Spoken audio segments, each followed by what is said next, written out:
Alright class, तो अब हम लोग स्टार्ट करते हैं न्यूमेरिकल्स। और न्यूमेरिकल्स में इस चैप्टर में आपको 3 मेन फॉर्मूले याद होने चाहिए न्यूमेरिकल करने के लिए। लेकिन उसके बाद हम लोग एक शॉर्टकट पहले कैलकुलेट करके स्टैब्लिश कर लेंगे। क्या है वो शॉर्टकट? एनर्जी की जो इक्वेशन है एच न्यू को हम hc/λ लिख सकते हैं। अब h की वैल्यू रखो 3 डेसिमल प्लेसेस तक अगर हम रख रहे हैं, c की वैल्यू रखी, यूनिट देखो, h की यूनिट होती है joule into seconds, c metre पर second and lambda in metres. ठीक, अब ये यूनिट्स हम एक साथ लिख लेंगे और 6.626 और 3 को मल्टीप्लाई करके एक साथ लिख लेंगे। तो देखो कि हम इसको कैसे एक शॉर्टकट फॉर्मूले के फॉर्म में डेवलप करते हैं। 1 इलेक्ट्रॉन वोल्ट हमें पता है 1.6 इंटू 10⁻⁻19 जूल्स होता है। ठीक, तो अगर इस वैल्यू को हम इस तरफ ले आए तो यहाँ 1 बचेगा, यहाँ पर कंफ्यूज नहीं होना, इंटू 1 लिख सकते हैं ना, तो इस टर्म को हम इधर ले आए तो 1 is equal to 1 electron volt upon this whole value. ठीक, अब इधर फॉर्मूले में देखो, यहाँ पर भी हमने इसको 1 लिखा, तो इस 1 की जगह हम ये वैल्यू रख रहे हैं। तो अब देखो हमारे सामने क्या क्या है, 6.626 इंटू 3, फिर इससे और इससे सिंप्लीफाई करके 10⁻⁻26 बचा। ये लैम्डा मीटर्स में एज इट इज। अब जितनी यूनिट्स हैं वो हमने एक साथ लिखी, देखो जूल सेकेंड, मीटर पर सेकेंड और मीटर्स यहाँ पर। ठीक, और ये जो इसकी थी इलेक्ट्रॉन वोल्ट और जूल, वो यहाँ पर, मतलब जितनी यूनिट्स थी हमारे पास वो सब एक साथ रखी।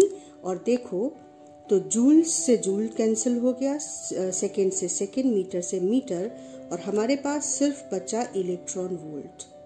तो अब हमने जब सिंप्लीफाई किया अपने फॉर्मूले को, तो हमने इसको कैलकुलेट करके 19.878 लिखा, 10⁻⁻26 है, और ये देखो 10⁻⁻19, तो ये क्या बचा 10⁻⁻7।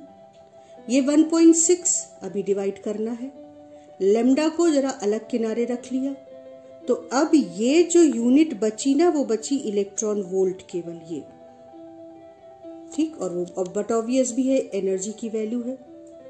अब देखो जब हमने इसको सिंप्लीफाई किया तो ये आया 12.42375 इंटू 10⁻⁻7 इलेक्ट्रॉन वोल्ट और अपॉन लैम्डा। ठीक है ना, यहाँ याद है तुम्हें, लैम्डा मीटर्स में रखा है हमने।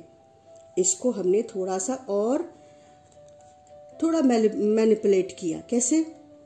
इसको 12423.75 है ना, डेसिबल को इधर ले गए, तो यहाँ पर 10⁻⁻7 था, अब ये 10⁻⁻10 हो जाएगा अपॉन लैम्डा, और ये ओवरऑल इलेक्ट्रॉन वोल्ट। अब क्या किया, ये जो 12423 था 0.75, इसको अप्रोक्सीमेटली हम लिख सकते हैं 12424। देखो तो ये 10⁻⁻10 और लैम्डा एज इट इज, बस इससे अप्रोक्सीमेट कर लिया। अब इसे दो तरह से, क्योंकि डिफरेंट बुक्स में तुमको डिफरेंट अप्रोक्सीमेशंस मिलेंगे, हालांकि आंसर में इसका बहुत फर्क नहीं पड़ता, इसीलिए वो अप्रोक्सीमेशन सभी वैलिड है। जैसे मैंने इसे इस तरह से अप्रोक्सीमेट किया, पर कहीं आपको इस अप्रोक्सीमेशन को आप ऐसे देखोगे, है ना। और अगर आप h की वैल्यू 6.6 रखो इस तरह से, अगर आप h की वैल्यू 6.6 इंटू 10⁻⁻34 रखो इंस्टेड ऑफ 6.627, मतलब अगर आप 3 डेसिमल प्लेसेस तक नहीं लो, तो ये जो मल्टीप्लिकेशन है और डिवीजन है, ये मल्टीप्लाई किया और फिर 1.6 से डिवाइड किया, तो ये 12375 आ जाता है।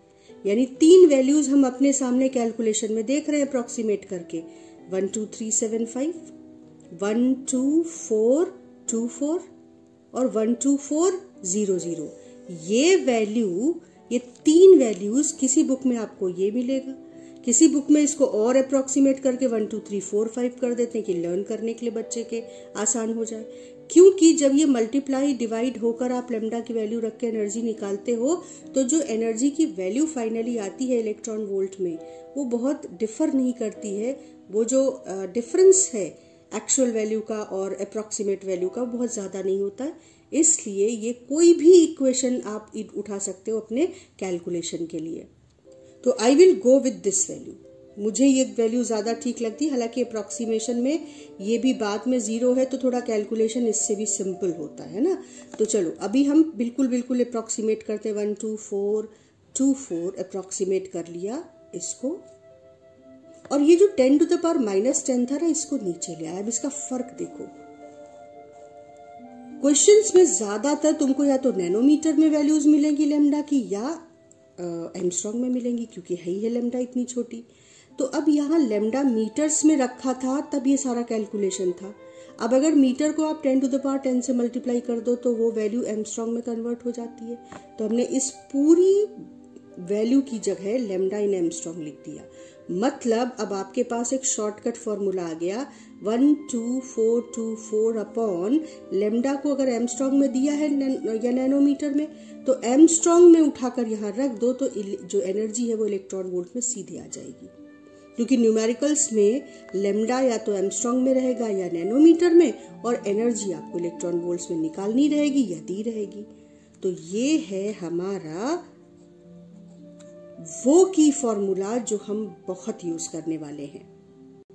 तो अब इन तीनों में से कोई भी वैल्यू उठा सकते हो तुम। मैं इसके साथ जाऊंगी, देखूंगी अगर कैलकुलेशन में मुझे ये ज्यादा कंफर्टेबल लगा तो इसे भी यूज कर सकते हैं।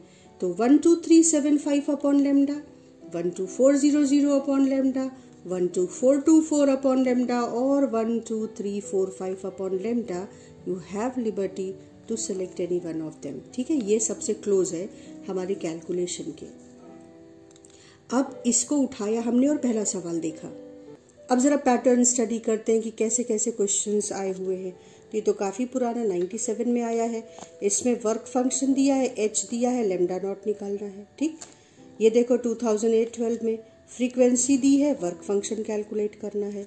2016 में ये काफ़ी इंपॉर्टेंट है क्योंकि ये 2016 में आया और ऐसा फिर दोबारा नहीं आया है। तो ऐसा कोई पैटर्न आपको पेपर पे दिख सकता है कि दो मेटल्स ए बी हैं, दोनों के वर्क फंक्शन दिए गए हैं और पूछा गया है कि which has lower threshold frequency. अगला देखो 13 का, देखो लेमडा दिया हुआ है, स्टॉपिंग पोटेंशियल दिया है और वर्क फंक्शन पूछा है। लेमडा दिया है, स्टॉपिंग पोटेंशियल दिया है और वर्क फंक्शन, यानी काइनेटिक एनर्जी मैक्सिमम का कैलकुलेशन का एक मेथड दे रखा है। लेमडा जो इंसिडेंट हो रही है वो दे रखा है और वर्क फंक्शन। तो ये आइंस्टीन इक्वेशन हो गई कि आपको मैक्सिमम काइनेटिक एनर्जी की वैल्यू यहाँ से कैलकुलेट करनी है, इंसिडेंट लेमडा की वजह से एच न्यू वो यहाँ से कैलकुलेट करना है और फिर आइंस्टीन इक्वेशन से वर्क फंक्शन निकाल लेना है। इसके अलावा लेमडा दिया है, वर्क फंक्शन दिया है, स्टॉपिंग पोटेंशियल, ये फिर से आइंस्टीन इक्वेशन। तो एक तो तुमने देखा कि सीधे सीधे E is equal to h nu का यूज हो रहा है। लेमडा दी है, वर्क फंक्शन दिया है लेमडा, ठीक। और एक है आइंस्टीन इक्वेशन पर न्यूमेरिकल, जिसमें एक तरफ आपको मैक्सिमम काइनेटिक एनर्जी और फोटोन की इंसिडेंट एनर्जी दोनों कैलकुलेट करके वर्क फंक्शन निकालना है, या वर्क फंक्शन और स्टॉपिंग पोटेंशियल दे रखा है, फोटोन की एनर्जी निकालनी है। जैसे यहाँ पर देखो, यहाँ पर उन्होंने कहा है कि ये वर्क फंक्शन है। अब minimum energy of photon incidenting to cause photo electric emission किस ईयर में आया है देख लेते हैं, 2007 में आया है। अब minimum energy of photon to cause photo electric emission, मतलब एक्चुअली उन्होंने work function minimum energy of photon का मतलब है कि भाई उस जो फोटोन एनर्जी दे रहा है वो सारा का सारा बाहर निकालने में ही इलेक्ट्रॉन को खर्च हो जा रहा है और इलेक्ट्रॉन के पास बैलेंस काइनेटिक एनर्जी नहीं बच रही। तो एक्चुअली उन्होंने जो वर्क फंक्शन दिया है वही पूछ लिया है कि फोटोन की एनर्जी कितनी हो, अगर इतने के बराबर हो तो काइनेटिक एनर्जी नहीं मिलेगी लेकिन फोटो इलेक्ट्रॉन बाहर आ जाएगा। मतलब मिनिमम एनर्जी ऑफ फोटोन जो कि फोटो इलेक्ट्रिक एमिशन कॉज कर सके, तो भाई वर्क फंक्शन के बराबर। तो बेटा अगर अब तुम देखो तो तुम्हें on an average 3 types of questions मिलेंगे। एक वर्क फंक्शन से रिलेटेड, जिसमें या तो वर्क फंक्शन दिया है लेमडा कैलकुलेट करना है, या लेमडा दी है या फ्रीक्वेंसी दी है और वर्क फंक्शन कैलकुलेट करना है। ठीक, दूसरी तरह का क्वेश्चन भी आप वर्क फंक्शन से रिलेटेड ही देख लो कि वर्क फंक्शन दिया है और आपको लेमडा कंपेयर करना है। दूसरी तरह का जो क्वेश्चन है वो आइंस्टीन्स फोटो इलेक्ट्रिक इक्वेशन पर है। उसमें आपको 3 क्वांटिटीज है ना, फोटोन की energy, kinetic energy of electron, और इसको यहाँ पे लिख लेते हैं, kinetic energy of electron, photon की एनर्जी और वर्क फंक्शन। आपको 2 दिए हैं और थर्ड क्वांटिटी कोई कैलकुलेट कराइए। दूसरी तरह के सवाल इस तरीके के हैं।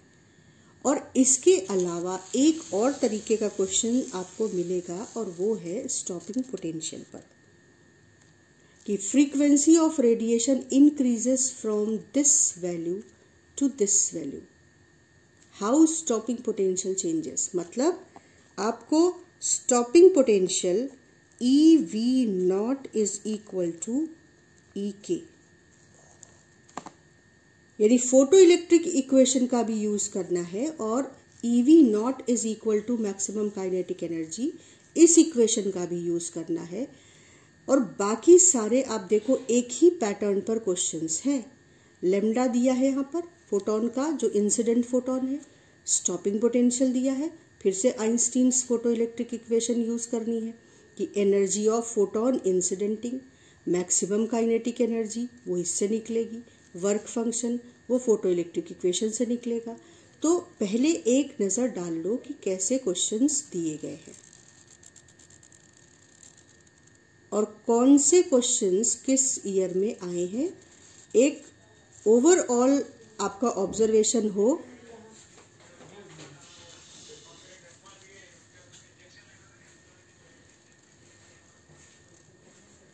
क्योंकि इससे कोई फ़र्क नहीं पड़ता है। जब 2020 में काफ़ी कम क्वेश्चंस आए हैं फोटो इलेक्ट्रिक इफेक्ट से, तो फिर सभी क्वेश्चंस जो पॉसिबल हैं वो अवेलेबल एक्सपेक्टेड क्वेश्चंस हो गए।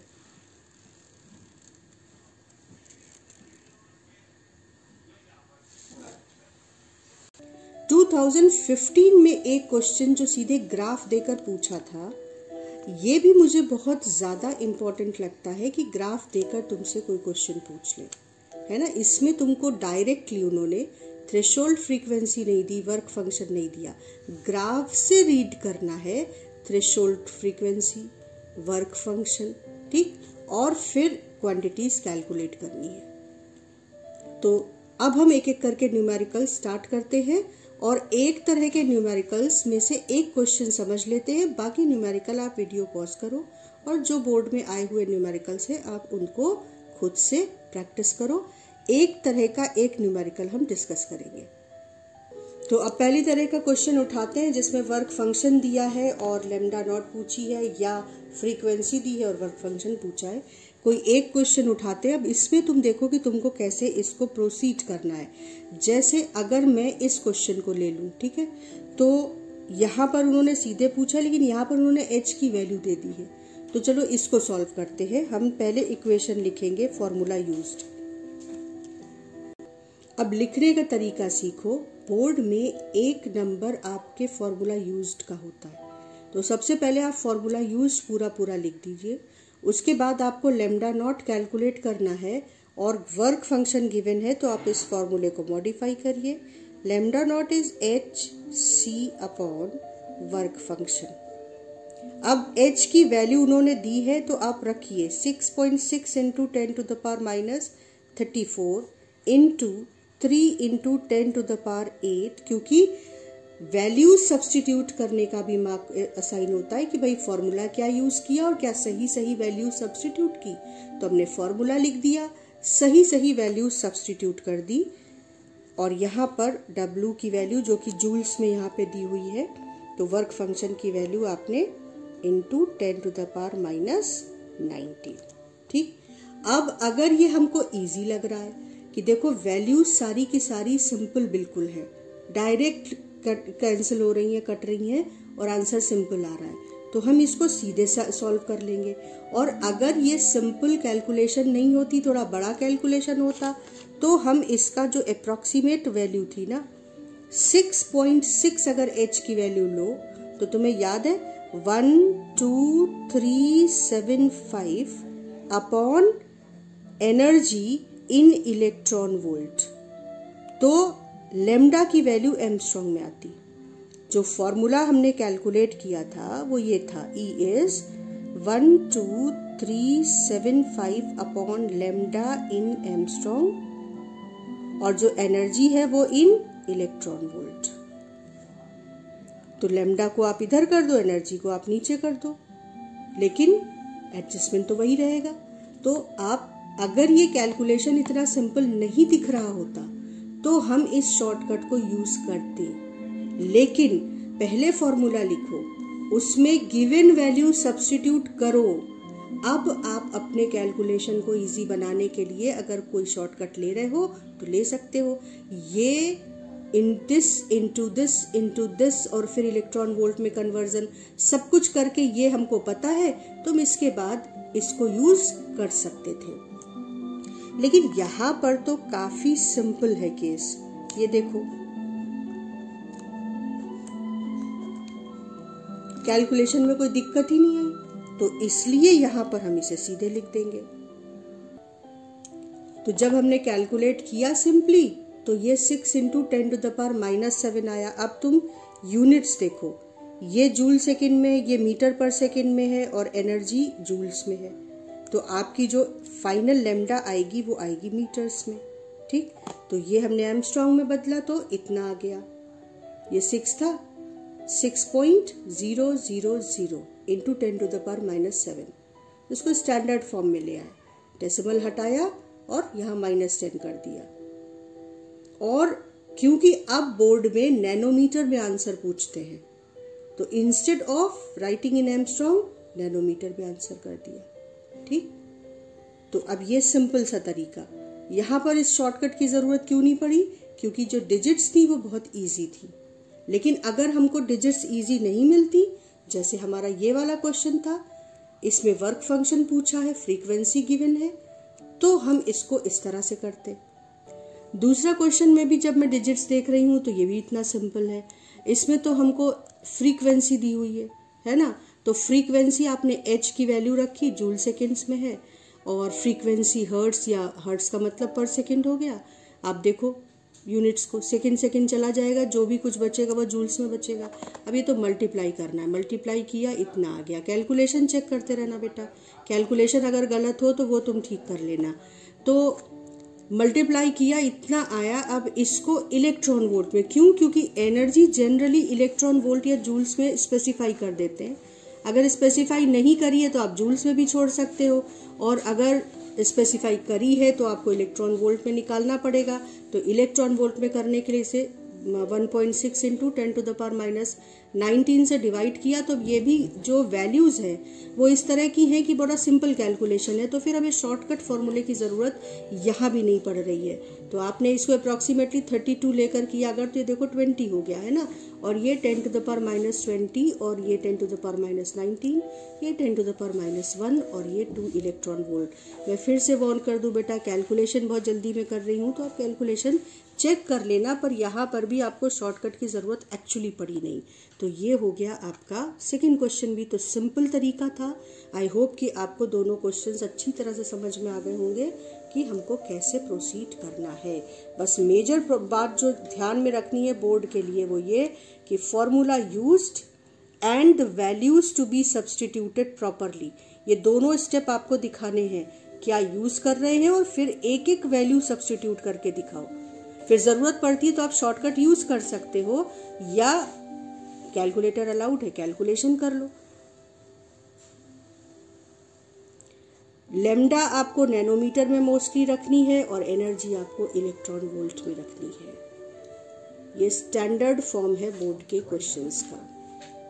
नेक्स्ट इस क्वेश्चन को देखो, बहुत प्रोबेबल क्वेश्चन है। 2 वर्क फंक्शन दिए हैं, एक पार्टिकल ए का, एक पार्टिकल बी का, और तुमसे पूछा है कि which of them is having lower threshold frequency. तो फिर से मैं याद करा दूं कि बोर्ड के क्वेश्चन के आंसर का एक सेट साइंटिफिक पैटर्न है। First you write the formula used and then show the values substituting all the values correctly in the formula. क्योंकि मैं बोर्ड के जो पीपल्स परफॉर्मेंस एनालिसिस है वो मैं किसी दिन डिस्कस करूंगी तुम लोगों से कि उसमें उन्होंने क्या क्या प्रॉब्लम्स बताई हैं जो ओवरऑल इंडिया के परफॉर्मेंस में बच्चों के उनको प्रॉब्लमेटिक लग रही हैं या जो बच्चों ने बहुत गलतियां करी हैं। तो आप पहले फॉर्मूला जो वर्किंग फॉर्मूला है वो चुपचाप लिख दो, उसके बाद उसमें वैल्यूज को सब्सटीट्यूट करके दिखाओ कि ये वैल्यूज हैं और ये हम सब्सटीट्यूट करके करेक्टली सब्सटीट्यूटेड वैल्यूज।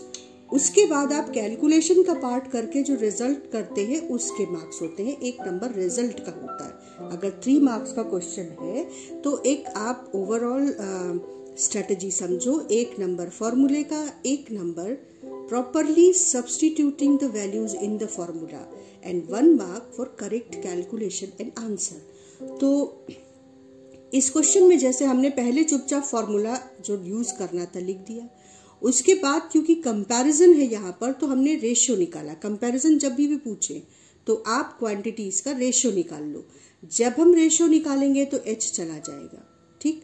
तो आपका कैलकुलेशन कितना सिंपल हो गया। आपको फ्रीक्वेंसी ही तो उन्होंने कहा है कि कंपेयर करो, तो आपने frequency of A upon frequency of B देखा कि it's simply the ratio of work function given. ये तो 2/3 आ गया। और अब 2/3 आ गया तो उन्होंने पूछा है कि which of them is having lower frequency. So obviously just looking at the values ratio we can say that the frequency of threshold frequency of particle A is less than metal A is less than threshold frequency of metal B. ठीक, this is the answer. Now this is a good practice to put your answer in the box and specify and facilitate your examiner कि ये मेरे पूरे steps हैं neatly written, ये मेरा formula use, ये मैंने वैल्यूज सब्सटीट्यूट की और ये रहा मेरा आंसर। तो उसको सिर्फ आपकी 3 स्टेप्स पर टिक करना है और अगर ये 3 मार्क्स का क्वेश्चन होता तो आपको 3 मार्क्स पूरे मिल जाते। तो हमेशा ध्यान रखो, बार बार कह रही हूँ, फॉर्मूला यूज्ड, वैल्यू सब्सटीट्यूट करके दिखाओ, पूरी एक टर्म की वैल्यू सब्सटीट्यूट करके दिखाओ, फिर कैलकुलेशन आप करो कैलकुलेटर पे, लेकिन उसके बाद सही कैलकुलेशन करके आंसर को भी बॉक्स में करके स्पेसिफाई कर दो। आगे चलते हैं। अब ये सारे क्वेश्चंस फोटो इलेक्ट्रिक इक्वेशन को यूज कर रहे हैं। थ्रेशोल्ड लेम्डा, इंसिडेंट लेम्डा, और आपको पूछा है kinetic energy maximum, work function, stopping potential. Incident lambda, work function, stopping potential. ये बीच में जो एक क्वेश्चन था जिसमें एनर्जी ऑफ फोटोन और मोमेंटम ऑफ फोटोन पूछा है, तो एक्चुअली ये नेक्स्ट टॉपिक जो हम पढ़ेंगे डी ब्रॉगलीज वेवलेंथ उसका है, तो इसको वहीं पर डिस्कस करेंगे। तो ये आप देख रहे हो। अगला सवाल, थ्रेशोल्ड वेवलेंथ H और C दिया है। अब हमें दिमाग में आ गया कि हमको कैसे फॉर्मूला रख के ये वैल्यू सब्सटीट्यूट करके दिखानी है, दिमाग में तुरंत चलना चाहिए। लेम्डा ऑफ इंसिडेंट लाइट, फिर वही काइनेटिक एनर्जी मैक्सिमम, आगे वर्क फंक्शन पूछ सकते थे, आगे आपसे इसी से रिलेटेड कोई और तीसरी क्वांटिटी पूछ लेते। यहाँ देखो lambda is stopping potential, energy of photon, maximum kinetic energy, work function. तो इसमें से कोई 1-2 सवाल हम उठाते हैं और ये सब ओवरऑल 2003, 2005, 2010, 2011, 2012, 13, 16 मतलब कंटिन्यूअसली, ऑल्टरनेट ऑलमोस्ट, और कभी कभी तो कंटिन्यूअसली 12 और 13 में, 10 और 11 में। तो ये एनालिसिस 12 मतलब ये एनालिसिस आपको ये बताती है कि जिस एग्जाम को आप अटेम्प्ट करने जा रहे हो उसके पेपर को स्टडी करना कितना इम्पोर्टेंट होता है। तब आप एक्चुअली, क्योंकि आपको अपने लिए प्लान खुद करना होगा, कोई दूसरा आपको हिंट दे, गाइड करे, वो अलग बात है, लेकिन दूसरा आपको नहीं बता सकता कि आपको एक्चुअली अपना स्टडी प्लान कैसे बनाना है। आपकी अपनी कैपेसिटी, आपके अपने पॉजिटिव्स हैं, अपने नेगेटिव्स हैं। तो ये फिर आपको किसी और गाइड बुक और उसकी ज़रूरत ही कहाँ है। आप जब इतना डीपली एनालाइज कर लोगे तो आप हो गए ना अपने मास्टर खुद। तो अब हम इनमें से कोई एक क्वेश्चन लेते हैं, जैसे ये वाला ले लेते हैं। सबसे पहले इसको सॉल्व करते हैं। तो सबसे पहले एक नज़र डालते हैं। ये है हमारी मेन इक्वेशन, और अब जो क्वांटिटीज गिवन है उनके अकॉर्डिंग इसको थोड़ा सा सिंप्लीफाई या मॉडिफाई करना पड़ेगा। तो क्योंकि लेमडा के टर्म्स में दिया है तो हम इसको लेमडा के टर्म्स में ही लिख लेते हैं। दूसरा, काइनेटिक एनर्जी मैक्सिमम आपको या तो स्टॉपिंग पोटेंशियल के टर्म्स में दिया रहेगा, या आपको हाफ mv² के टर्म्स में दिया रहेगा, और या आपको काइनेटिक एनर्जी मैक्सिमम सीधे इलेक्ट्रॉन वोल्ट में दी रहेगी। तो हमें यहाँ पर ये वाली वैल्यू दी हुई है, देखो स्टॉपिंग पोटेंशियल। तो अब इसको हम मॉडिफाई करेंगे अपने गिवन टर्म, अपने गिवन क्वांटिटीज के अकॉर्डिंग। तो काइनेटिक एनर्जी मैक्सिमम को हमने लिखा EV0। इसके अलावा फोटोन की एनर्जी लेमडा दी है तो hc/λ माइनस आपको क्या क्या पता करना है, वर्क फंक्शन पता चल जाएगा। काइनेटिक एनर्जी मैक्सिमम तो आपको EV0 पता करते ही पता चल जाएगा, और एनर्जी ऑफ फोटोन आपको hc/λ से पता चल जाएगा। तो हमने यहाँ पर इसको लिख कर इस तरीके से छोड़ दिया। अब देखो एक्चुअली उन्होंने एक एक स्टेप में तुमसे सब कुछ अलग अलग कैलकुलेट कराया है, तो हम सीधे यहाँ नहीं रखेंगे शुरुआत में। सबसे पहले देखो कि हम स्टॉपिंग पोटेंशियल की हेल्प से काइनेटिक एनर्जी अलग से निकाल कर एक पार्ट सॉल्व कर लेंगे। वर्क फंक्शन हमको इसकी मदद से ही सॉल्व करना पड़ेगा, लेकिन फोटोन की जो एनर्जी है वो हम यहाँ पर वैल्यूज रख के इसको अलग से सॉल्व कर लेंगे, तो हमको ये पार्ट सॉल्व हो जाएगा। तो चलो स्टार्ट करते हैं सबसे पहले एनर्जी ऑफ फोटोन से। ठीक, तो ये हमने एनर्जी ऑफ फोटोन किस तरह से मेंशन कर रहे हैं, देखो मेन इक्वेशन लिख दी। इसके बाद आपको लिखना, बच्चे कई बार कुछ लिखते नहीं हैं, बस कैलकुलेशन शुरू कर देते हैं। बहुत ही रॉ मेथड है सॉल्व करने का। मतलब अगर एग्जामिनर चाहता भी है कि वो मार्क्स दे तो कैसे दे, आपने उसको कुछ रास्ता ही नहीं छोड़ा होता। इतना वेग ढंग से सॉल्यूशंस लिखे होते हैं। 20-22 साल में मैं देख रही हूँ कि हर साल मुझे आउट ऑफ 70-80 कॉपीज 4-5 कॉपीज केवल मिलती हैं जिसमें कि एक्चुअली ढंग से आंसर लिखा होता है, नहीं तो बिल्कुल वेग ढंग से कैसे आंसर लिखना है इसकी तो जो ग्रूमिंग है वो आपकी शुरू हो जानी चाहिए छोटे क्लासेस से ही। आंसर को बिल्कुल वेग ढंग से लिखना ये किसी भी तरीके से कोई पॉजिटिव बात नहीं है पर्सनालिटी में। तो जैसे आप यहाँ पर लिखोगे, आपने पहले इक्वेशन लिख दी जो आप मेनली यूज कर रहे हो, ठीक है। उसके बाद आप लिखो एनर्जी ऑफ फोटोन, उन्होंने पूछा है ना, तो जो टर्म पूछा है आप उसे स्पेसिफाई करो कि भाई हम देखो एनर्जी ऑफ फोटोन कैलकुलेट करने जा रहे हैं। फिर आप इक्वल साइन लगाओ। अब ये मेरे को मेंशन करना पड़ रहा है, तो कई बच्चे सोचेंगे कि मैम ये भी मेंशन कर रही है। बेटा 90% बच्चे ये नहीं लिखते हैं इस तरीके से। They don't write on the left hand side. What are they calculating? They don't use equal sign. And this is not only my college, this is story of every college, and I am talking about the metro city, and just think about the colleges which are in the remote areas. तो ये बहुत ध्यान से इस बात को सबको समझना है कि आपको लिखना कैसे है, ये उतना ही ज़रूरी है जितना कॉन्सेप्ट का क्लियर होना। तो अब एनर्जी ऑफ फोटोन लिखो, इक्वल साइन लगाओ, उसके बाद तुम्हें पता है कि ये है इलेक्ट्रॉन की काइनेटिक एनर्जी मैक्सिमम, ये है एनर्जी ऑफ फोटोन का फॉर्मूला, और ये है वर्क फंक्शन h/μ0। तो अब सिर्फ इतने की ज़रूरत है हमको, तो हमने लिखा h/ν। अब हमने देखा कि हमें न्यू कहाँ, हमें तो लेमडा दिया हुआ है, तो आप इसको लेमडा के टर्म्स में लिखो hc/λ। अब हम देखेंगे कि भाई हमें शॉर्टकट की ज़रूरत है कि हमारा आंसर इतना सिंप्लीफाइड है डिजिट्स कि हमको ज़रूरत ही नहीं है। तो सबसे पहला काम आप ध्यान से देख लो, फॉर्मूला लिखो और गिवन क्वांटिटीज़ को सब्स्टिट्यूट करके दिखाओ। तो हमने h की वैल्यू वो आपको पेपर में मिल जाएगी माइनस 34 जूल सेकेंड, C की वैल्यू 3 इंटू, आप लिखो इस तरीके से आंसर और आप देखो कि आपको 90% से ऊपर तो सिर्फ क्लास, आप कॉलेज में अगर आपका ढंग से कॉलेज में क्लास, यस फ्रेंकली स्पीकिंग, अगर आपका क्लास में कॉलेज ढंग से क्लास कॉलेज में ढंग से हो रहा है तो actually for the even mains you don't need to go to any coaching classes. This is the truth and this is experience truth. I am not talking about the hypothesis. Experience truth आपको बता रही हूं कि अगर आपका class college में अच्छा चल रहा है तो आप कॉलेज का क्लास ढंग से लो और उसके बाद आप नूतन फिजिक्स या एनसीईआरटी की एक बुक और एचसी वर्मा, ये 2 बुक्स आप लगाओ, लेकिन 4 से 5 बार 6 बार लगाओ. आप हर बार जब आप लगाओगे तो आपका जो ये नहीं कि आप 1 से लेकर और 45 तक पूरी एक्सरसाइज के हर क्वेश्चन को लगा रहे हो.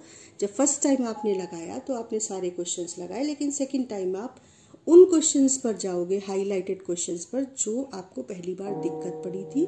थर्ड टाइम जब आप लगाओगे तो रिवीजन और एक ही किताब को आप 4 बार लगाओ और 4 किताबों को आप अलग अलग भटकते फिरो.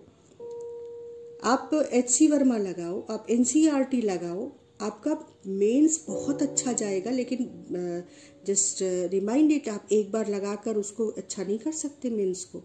आपको वो बुक्स 2 बार 3 बार you have to go through it, तब आपके कॉन्सेप्ट एक्चुअली आपको ठीक से रियलाइज होगा जब आप दूसरी बार या तीसरी बार कर रहे होगे कि आप चीज़ तुम्हारे भीतर उतरी. और इसके बाद अनसॉल्व पेपर नहीं होता, प्रीवियस ईयर पेपर, बोर्ड का भी और मेंस का भी. तो मेंस तो आपका अच्छा स्कोर परसेंटाइल रहेगा अगर आप इस तरीके से चलते हो बिना बहुत भटके. और एडवांस के लिए, यस एडवांस के लिए आपको थोड़ी सी डीप स्टडी करनी पड़ती है, तो वो फिर एक अलग बात हो गई. तो यहाँ पर आपने देखो वैल्यूज सब्स्टिट्यूट करी और नीचे आप लेमडा को एमस्ट्रॉन्ग में सब्स्टिट्यूट अगर कर रहे हो तो आप फिर इसको, मतलब आप इसको फिर यहाँ पर जब लेमडा सब्स्टिट्यूट करो तो first you substitute it in meters because this is in joule second, this is in meter पर सेकेंड. तो you substitute the value of lambda in 300 into 10 to the power minus 9 meters. You convert nanometer into meter. अब आपने सही सही value substitute कर दी. अब ये बहुत मुश्किल तो नहीं दिख रहा है. 3 और 300 भी इजीली कैलकुलेट हो रहा. उसके बाद आपका ये 6.6 अपॉन 100 हो जाएगा. तो आई डोंट थिंक कि एक्चुअली हमको ज़रूरत है शॉर्टकट फार्मूले की. यहाँ पर शॉर्टकट फार्मूला बेसिकली मुझे जो मेरा एक्सपीरियंस कहता है कि हमें मेंस वगैरह में, नीट में बहुत ज़्यादा ज़रूरत पड़ती है क्योंकि टाइम सेव करना होता है. यहाँ पर वो जो वैल्यूज़ अभी मैं देख रही हूँ कि बोर्ड के क्वेश्चंस में वैल्यूज़ इतनी फ्रेंडली दे रहे हैं कि आपको ज़रूरत ही नहीं पड़ रही है. तो ये आपका 100 हो गया. और यहाँ पर ये देखो, तो ये आप इनफैक्ट इसको 6.6 लिखो और फिर सारे जो 10 के पावर्स हैं वो एक साथ लिख कर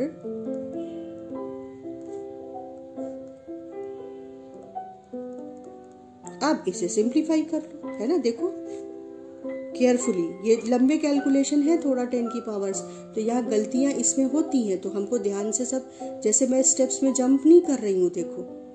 तो ये आपने लिखा आंसर तो आपका 6.6 इंटू 10 की पावर, देख लो आप कितना हो रहा है. तो जब आप इसको एक साथ लिख के सॉल्व करोगे और फिर जूल्स में आंसर आया. मैंने बताया कि बोर्ड में नॉर्मली मेंशन कर देते हैं, otherwise you are suppose to write your answer in electron volt. तो आप इसको जो जूल्स में वैल्यू आई है आपने कैलकुलेट की, ध्यान दिया कि आप सारी वैल्यूज़ कैसे लिख रहे हो. देखो ये जूल सेकेंड में, मीटर पर सेकेंड में, तो मैं फिर से मेंशन कर दूं कि नैनोमीटर को मीटर में चेंज करके यहाँ सब्स्टिट्यूट करो. ठीक, वैल्यूज सही सही सब्स्टिट्यूट करने का एक नंबर. और उसके बाद फिर क्योंकि कैलकुलेशन मुश्किल नहीं है तो आपने 6.6 अलग रखा और फिर सारे 10 के पावर्स एक साथ करके आराम से उसे सिंप्लीफाई किया. जूल्स में आंसर आ गया. अब इलेक्ट्रॉन वोल्ट में करने के लिए आपने इसको 1.6 इंटू 10⁻⁹ से डिवाइड किया तो 4.125 आ गया इतने इलेक्ट्रॉन वोल्ट। लेकिन यहाँ पर मैं तुम्हें शॉर्टकट में भी करके दिखा दूँ कि आपने वैल्यूज़ तो सही सही सब्स्टिट्यूट कर दी, उसके बाद आप शॉर्टकट कैलकुलेशन यूज़ कर सकते हो, है ना। 12375 अपॉन लैम्डा इन एमस्ट्रॉन्ग। अब तुम्हारी लैम्डा किस में दी हुई है? 300 नैनोमीटर। तो 1 nanometer is equal to 10 angstrom. तो 300 नैनोमीटर इज 3000 एमस्ट्रॉन्ग। बस यहाँ रखा तो ये 3 स्टेप्स में ही हो गया। तो शॉर्टकट यहाँ पर हमें यूजफुल हो सकता है। ये इतना सारा कैलकुलेशन आपने सब्स्टिट्यूट करके दिखाया, उसके बाद आप आंसर लिखने के लिए शॉर्टकट यूज़ करो। एक बात और कि हमेशा मार्किंग दोनों साइड में पेज के करो। यहाँ पर आप 3 फिंगर्स के बराबर एक राइट साइड में हमेशा मार्किंग करो। इवन बोर्ड के उस एनालिसिस में जिसमें पीपल्स परफॉर्मेंस डिस्कस की रहती है, वो कहते हैं कि आप यहीं अपनी कॉपी में राइट साइड में मार्किंग करिए और सारा रफ वर्क यहाँ दिखाइए। जहाँ आप सॉल्यूशन कर रहे हैं उसका रफ वर्क साइड में दिखाइए। ठीक, तो ये क्वेश्चन हो गया हमारा। अब एक सवाल और करते हैं, देखते हैं कि कौन सा क्वेश्चन सेलेक्ट करें। नहीं, अभी तो इसी में हमको ये तो सिर्फ एनर्जी ऑफ फोटोन हुआ है, तो मैक्सिमम काइनेटिक एनर्जी कैलकुलेट करते हैं। तो अब देखो, एनर्जी ऑफ फोटोन हमने यहाँ पर लिखा, वैल्यू रखी, सब्स्टिट्यूट की, और जब हमारा आंसर आ गया तो उसको हमने बॉक्स में लिख दिया। अब अगले स्टेप की ओर बढ़े। अब हम work function calculate, kinetic energy maximum calculate कर लेते हैं, क्योंकि वो डायरेक्टली कैलकुलेट होगी। तो maximum kinetic energy is equal to EV0। जो फॉर्मूला यूज है लिखा, बॉक्स में किया, और फिर दूसरा पॉइंट क्या याद रखना है?